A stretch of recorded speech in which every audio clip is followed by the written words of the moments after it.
This is the M2B ball tray kit install directions video. We are making this in a working shop. We apologize for the noise. You should still be able to hear me just fine though. We are going to talk about hole drilling in the side of the shoe. We use this included template here. It has holes at each end of it.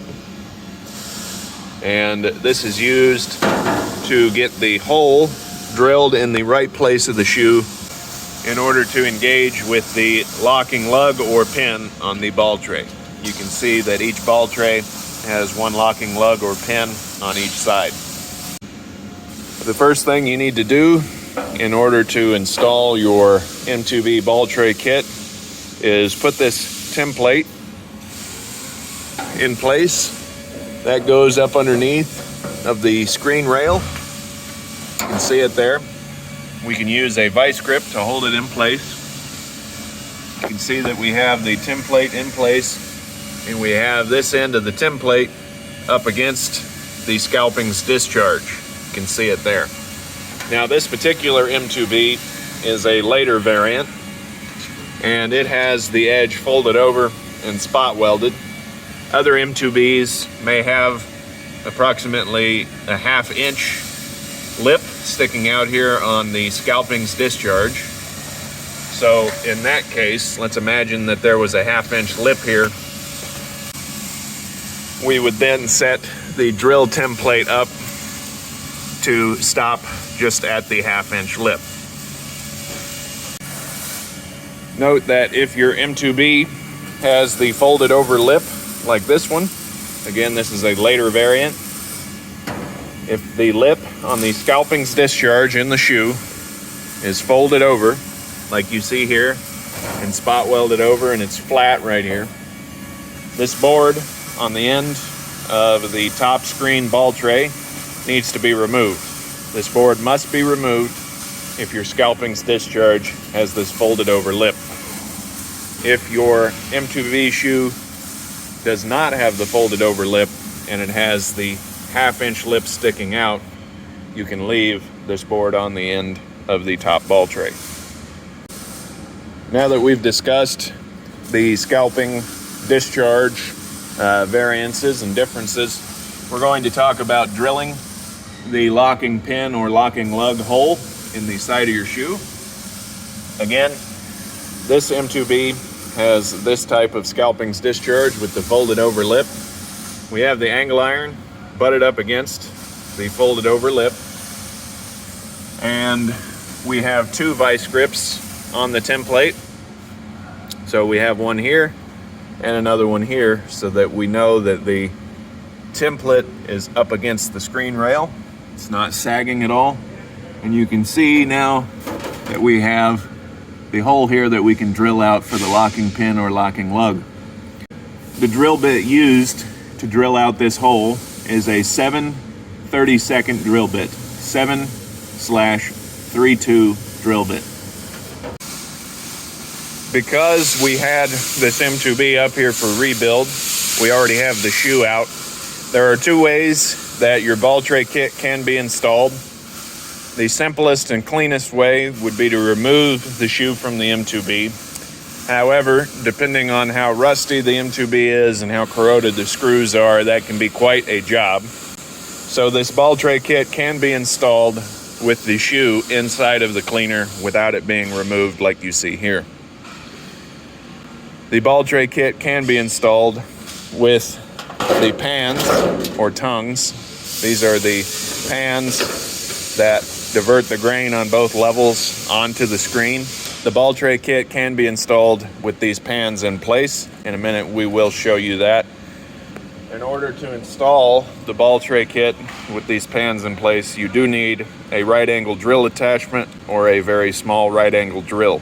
This particular attachment uses the hex driver, and you can get drill bits with the hex base that go into an impact. For example, this is what it would look like. You can get these right angle drill attachments at Harbor Freight, Home Depot, pretty much anywhere carries them. You don't have to buy a Milwaukee. Now that we've discussed drilling with the pans in place, we are going to just drill it out as if we have removed the shoe from the M2B. You can see that it drills out very easy if you do take the time to remove the shoe from your cleaner. That's what it should look like after it's drilled. Again, we have our template in place. It's butted up against the scalping's discharge, and the template securely fastened to the screen rail. Now that we have drilled the top screen locking lug hole, we can drill the bottom or the sift screen locking lug hole. The process is more or less the same. We have to clamp it up against the screen rail and ensure that the back of the template is up against the fan induction tongue there. And here you can see the template is clamped in place. Again, 2 vice grips are very handy for this. Our template is up against the tongue that introduces the clean or sifted grain into the fan induction slot. We can see that the template is up against that. Everything is placed where it should. We can now drill out the next locking lug hole. Again, that is a 7/32 drill bit. There you go. Now that we have drilled this side, we are going to do the same thing on the opposite side. The steps are the same, it is just mirrored. We're going to go through that now. We are going to skip the drilling process. We're just going to show you how it should look. You can see we've drilled the hole there. And now we're going to show you how it is on the bottom screen rail. And for the bottom screen, again, it's the same as what we did earlier, but we're going to show it to you anyway. It is imperative that you get the back of the template up against the backstop on both levels. Now that we've drilled our holes, made sure they're in the proper place, we can slide in the bottom ball tray. Now this ball tray has this back wooden lip. Because this M2B is a later variant, the top ball tray will not have this wooden lip. Go ahead and slide it in. We're gonna pull our locking lugs over. It slides in like that. Now your ball tray, the lip, the wooden edge there should go underneath of the fan induction tongue. If we've drilled our holes into the right place, our locking lug should go into the hole, and then we can push over on the pin and latch it into the cutout there on the bracket. You can do the same thing to this side. And the bottom ball tray is installed. Just to show you one more time, if we've drilled our holes into the right place, the locking pin or lug will go into the hole, and we can latch the pin behind that cutout there and that finger. Same thing on this side. The pin goes into the hole and the pin is latched behind the lug there. And after that, the bottom ball tray is in. Now we are going to install the top one. Again, if your M2B is this particular series and the lip is folded over, the wooden board that comes on the end of each ball tray must be removed. That slides in like that. There we go. Okay, and if we've drilled our holes in the right place, following the template, the holes will line up. We can get the locking pin or lug into the hole there and latch it into the bracket on the end of the ball tray. Same for this side. There we go. It's a little hard to do one-handed. That latches in like that, and your top ball tray is installed. Your ball tray should come up to the end of the screen rail here and stop at the lip of the scalping's discharge. Showing you how that looks. And here we can see the ball tray is installed. Again, removing the shoe from the cleaner makes this a little easier, but it can be done with leaving the shoe inside of the cleaner, and it can be done with a right angle drill attachment. We are going to demonstrate that now. Now we are going to demonstrate how you can install your M2B ball tray kit with the shoe inside of the cleaner and these pans still installed. It can be done. Again, we need a right angle attachment on a drill. You can see that there. Again, the drill bit is a 7/32. We can see that it is a little tight, but we can get our right angle drill into the slot there. Now on this, because it takes some finagling, we need to make sure that our template is securely clamped to the screen rail in two places so that it won't move one way or the other. When you are drilling a hole into the shoe, you only get one shot, so it's imperative that you have your template in place, securely clamped to the screen rail in two places, and it up against the back edge of the scalping's discharge.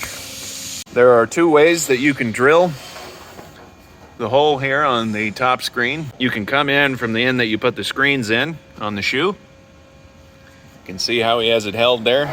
That may be easy. You can see that he's able to drill it out. Now we've already drilled the hole, so we're just gonna show you how that can be done. You can see that there. And then another way that we can come in and drill the hole is from the top, coming in between the two pans there. You can see that there. And there we go. Now that we've discussed drilling the holes for the locking lugs or pins, we're going to talk about putting in screens and loading these ball trays with balls. Before we put the screens in, we need to load the ball tray with some balls. So this right here is a compartment. There are 6 compartments per ball tray. We want to put 5 rubber balls per compartment. So that would be 1, 2, 3, 4, 5. And it doesn't matter if 2 are on this side of the aluminum strip and 3 are on this side. You can do 2, 3, 3, 2, whatever, it doesn't matter. So 5 balls per compartment. Again, there are 6 compartments per ball tray. We would load the bottom ball tray with the balls and then slide the screen in. Your screen can be put in with the ball tray loaded, and the ball tray and the screen can be pushed into the machine at the same time. I've found that it is a little easier to install the screen after you have the ball tray in place with the balls in the tray. Now, because these screens for these M2Bs have been made for about 100 years, the thicknesses of the screen frame can vary. Some screens are a little thinner than others. Some screens are a little thicker than others. So if you've gotten your ball tray kit and you've installed it and your screens don't go in, you can use a flap wheel, a flap finishing wheel on a grinder to remove a lot of material off of the edge of the screen. You can also use a vibratory sander, or you can set it up on a table saw and just shave a 1/16 of an inch off of the screen frame until it goes in to the M2B shoe with the ball tray in place. Note that we do not want to make the screen too loose. It's a good happy medium. We want it to be semi-stiff. Another thing that you can do to make installing the screen easier is take some 30-weight motor oil and put it on the edge of the screen to lubricate it. Now, if you've taken off too much material from your screen, it's not the end of the world. You can take strips of Gorilla Tape or duct tape or painter's tape and add a little thickness to the screen rail. This concludes the installation video for the M2B ball tray kit. Thank you for watching.